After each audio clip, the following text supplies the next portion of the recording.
सास, बहू और ताबीज। सुप्रिया का रोज किसी न किसी बात पर अपनी बहू तारा से झगड़ा होता ही रहता। दोनों स्वभाव से जिद्दी और अड़ियल थे। दोनों में से कोई भी एक दूसरे के आगे झुकना नहीं चाहता था। फिर एक दिन, तारा कहाँ मर गई थी तू अभी तक? सुबह से शाम हो गई, घर में इतना काम पड़ा है, ये सब छोड़कर कहाँ मौज मस्ती करने गई थी? आपके घर के सारे काम करने का मैंने ठेका नहीं ले रखा। आप भी तो अपने दोस्तों के साथ किटी पार्टी करने जाती हैं, तब तो मैं आपको नहीं टोकती। अरे मैं तेरी सास हूँ, तू मेरी सास नहीं है। सास है तो क्या मुझे चैन की सांस नहीं लेने देंगी आप? बहुत जबान चलने लगी है तेरी आजकल। आने दे मेरे बेटे को घर पर, फिर देख तेरी कैसे क्लास लगवाती हूँ। आपके पास और काम ही क्या है? बाहर पड़ोसियों से मेरी बुराई करना और घर में पति से। हाँ तो अब तेरा काम भी तो ऐसे ही होते हैं ना। तारीफ के लायक कोई भी काम किया है तूने आज तक?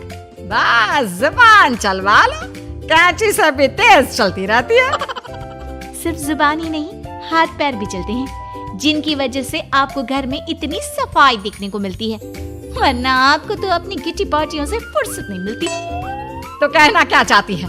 घर का क्या सारा काम तू खुद अकेला करती है?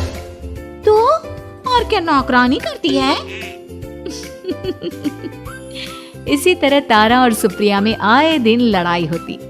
दोनों के दिन की शुरुआत ही एक दूसरे से लड़कर शुरू होती और लड़कर ही खत्म होती, मानो ये अब उनकी दिनचर्या का हिस्सा बन चुकी हो।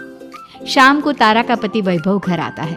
वैभव को देखते ही उसकी माँ सुप्रिया उसके पास आती है और कहती है, बेटा वैभव, अच्छा हुआ जो तू आज जल्दी घर आ गया। देख ना, तेरी बीवी सुबह से मुझसे लड़ी जा रही है। माँ की बातें सुनकर वैभव तारा को जोर जोर से आवाजें देने लगता है। क्या हुआ जी, इतना चीख क्यों रहे हो? तारा, तुमने आज फिर माँ से लड़ाई की? अरे लड़ाई मैंने नहीं की, शुरुआत पहले इन्होंने की थी। समझा दीजिए अपनी माँ को। मुझे कहीं भी आते जाते टाइम टोके नहीं, वरना मैं अपना सामान बांधकर मायके चली जाऊंगी। इतना कहकर तारा वहाँ से चली जाती है। ये सब क्या चल रहा है माँ? किसी दिन मैं आप लोगों के चक्कर में जरूर पागल हो जाऊंगा। आप लोग कभी प्यार से क्यों नहीं रहते? अरे वो हमेशा मेरी बातों का उल्टा जवाब देती है बेटा। अब तू ही बता मैं क्या करूं? तो आप उसे ताने मारती ही क्यों है माँ? वाह बेटा वाह, तुझे मेरे ताने दिखते हैं, उसका बात करने का तरीका नहीं दिखता। देखा नहीं वो किस तरह से बात करती है मुझसे? मुझे माफ कीजिए माँ, मुझे आप दोनों के बीच में पड़ना ही नहीं है। आप दोनों ही एक जैसे हो। इतना कहकर वैभव वहां से चला जाता है। वैभव के जाने के बाद सुप्रिया सोच में पड़ जाती है। धीरे धीरे समय बीतने लगता है और एक दिन सुप्रिया को पता चलता है कि उनके गांव में एक महात्मा ठहरे हुए हैं जो वशीकरण करना जानते हैं। तो सुप्रिया भागते हुए उन बाबा का पता ढूंढने निकल पड़ती है। इस बात की खबर जैसे ही तारा को चलती है, वो भी उस बाबा की खोज में निकल पड़ती है। अगले दिन सुबह, आज तारा और सुप्रिया दोनों ही बहुत अच्छे मूड में होती है। ना सुप्रिया तारा को देखकर कोई ताना मारती है, ना तारा अपनी सास से बेवजह उलझती है। दोनों मिल बांट कर रसोई में काम करती हैं। भाई तारा, जरा मुझे वो चाय पत्ती पकड़ाना। ये लीजिए माँ जी, क्या आप मेरे लिए भी चाय बना देंगी? अरे हाँ हाँ, क्यों नहीं। इसी तरह दिन बीतते हैं और दोनों का रिश्ता भी निखरने लगता है। ऐसे ही देखते ही देखते 3 महीने बीत जाते हैं। आजकल ये मैं क्या देख रहा हूँ? अचानक आप दोनों के बीच इतना प्यार कैसे हो गया? एक दिन था जब कभी माँ आप तारा को ताने देते देते नहीं थकती थी, और तारा तुम पहले तो कितना उलझती थी माँ से, तो अब ये अचानक क्या हो गया आप दोनों को? अरे यह सब तो एक बाबा का कमाल है, जिसने मुझे ये ताबीज दिया था।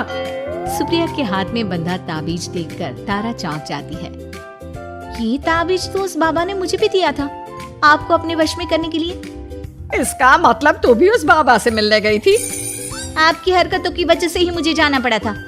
ये सब क्या चल रहा है? मुझे तो आप लोगों की कोई भी बात समझ में नहीं आ रही। सुप्रिया वैभव को सारी बात बताते हुए कहती है, अरे जैसे ही मुझे पता चला कि हमारे गांव में जाने माने तांत्रिक बाबा आए हुए हैं जो वशीकरण करना जानते हैं, तो मैं बिना देरी किए उनके पास चली गई और बहू को अपने वश में करने की इच्छा उनके सामने रखी, जिससे ये मेरी हर बात माने।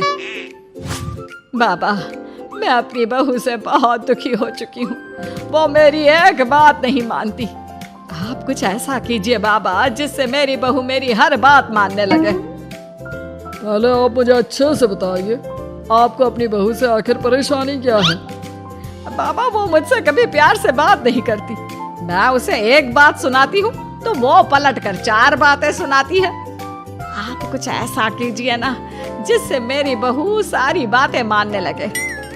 बाबा सुप्रिया की बातों को ध्यान से सुनते हैं और उसके बाद सुप्रिया को एक काले रंग का ताबीज देते हुए कहते हैं, ये ताबीज तुम्हें अपने गले में पहनना है और जब तक मैं ना कहूँ तब तक इसे उतारना मत।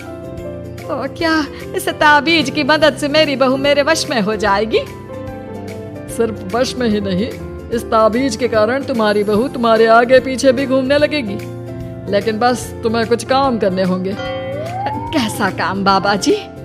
तुम्हें अपनी जुबान पर काबू रखना होगा। उससे जो भी काम करवाना हो हमेशा प्यार से बात करनी होगी। धीरे धीरे वो तुम्हारी मुट्ठी में आ जाएगी। अरे ठीक है बाबा जी, जैसा आप कहेंगे ठीक मैं वैसा ही करूंगी। तारा ये सब सुनकर चौंक जाती है। ऐसा ही कुछ तो मेरे साथ भी हुआ था जब मैं उस बाबा से मिलने गई थी। बाबा जी, मैं अपनी सास से बहुत तंग आ चुकी हूँ। वो हर रोज किसी न किसी बहाने मुझसे लड़ती रहती हैं। आप प्लीज कुछ ऐसा करिए ना जिससे मेरी सास सुधर जाए और मुझे बेवजह टोकना बंद कर दे। तारा की ये बातें सुनकर पहले तो बाबा सोच में पड़ जाते हैं। उसके बाद वो तारा को भी काले रंग का ताबीज पकड़ाते हुए कहते हैं, ये लो बिटिया, इसे अपने गले में पहन लो और जब तक मैं तुम्हें इसे उतारने के लिए ना बोलूं तब तक इसे उतारना नहीं। इस ताबीज को पहनने से तुम्हारी सास तुमसे प्यार करने लगेगी और दिन रात तुम्हारे आगे पीछे घूमेगी। ये सुनकर तारा बेहद खुश हो जाती है। बाबा, इस ताबीज का असर कब तक होगा? अगर तुमने मेरी सारी बातें मानी तो इस ताबीज का असर तुम्हें 2 दिन बाद ही दिखने लगेगा।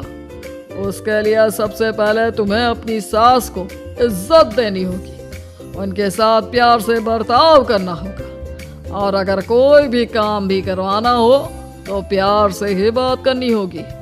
फिर देखना वो कैसे तुम्हारे इशारों पर नाचती है। ठीक है बाबा जी, जैसा आपने कहा है मैं ठीक वैसा ही करूंगी। इसका मतलब उस बाबा ने हम दोनों को एक जैसे ताबीज देकर पागल बना दिया। जरूर कोई ढोंगी बाबा होगा। इतने में ही बाबा भी उनके घर पहुंच जाते हैं और मुस्कुराते हुए उनकी ओर आते हैं और उनसे उनके हालचाल पूछते हुए कहते हैं, ताबीज का असर हुआ या नहीं? बाबा जी, आपने हमें एक ही जैसा ताबीज देकर पागल बनाया है। ऐसा कैसे? ताबीज ने अपना काम तो पूरा ही किया है। आप दोनों को देखकर लगता तो नहीं कि अब भी आप लोगों के बीच कोई खटपट है। खटपट तो नहीं है बाबा जी। अब तो मेरी बहू मेरी हर छोटी बड़ी जरूरतों का ख्याल रखती है, मेरी सेवा करती है। हाँ, वैसे अब तो मम्मी जी मुझे ताने भी नहीं देती और ना ही कहीं आने जाने में टोकती हैं। जानते हो ये सब कैसे संभव हुआ? कैसे बाबा जी? यह सब तुम दोनों के कारण ही संभव हुआ है। मैंने जो ताबीज दिया था वो सिर्फ एक धागा ही था। ये चमत्कार तो तुम दोनों ने अपनी जुबान पर संयम रखकर प्यार और संयम के साथ काम करके किया है। बिटिया, कुछ कमी तुम्हारे अंदर थी तो कुछ कमी तुम्हारे सास के अंदर थी। इसीलिए तुम दोनों को सुधारने और तुम्हारी गलती का एहसास कराने का यही एक रास्ता था। बाबा की ये सारी बातें सुनकर सुप्रिया और तारा एक दूसरे की ओर देखने लगते हैं। अब उन दोनों को अपनी गलती का एहसास होता है। शायद आप सही कह रहे हैं बाबा। मैंने कभी अपनी बहू को समझने की कोशिश ही नहीं की। मैंने भी तो कभी आपकी उम्र और ओहदे का लिहाज नहीं किया और जो जब मन में आया बोलती चली गई। हो सके तो मुझे माफ कर देना मम्मी जी। चलो फिर, अगर सब ठीक ही हो गया है तो बाबा जी अब आप भी वापस अर्जुन बन जाइए। वैभव की बात पर बाबा अपनी नकली दाढ़ी हटाते हैं तो उसे देखकर सास बहू हैरान रह जाती हैं। अरे अर्जुन भैया, आप? हाँ भाभी, आप दोनों के रोज रोज वाले झगड़ों से परेशान होकर एक दिन मेरे इस दोस्त ने एक प्लान बनाया और मेरी मदद मांगी, तो मैं इनकार कैसे कर सकता था। और देखिए आज उसका नतीजा हम सबके सामने है। सब जोर जोर से हंसने लगते हैं।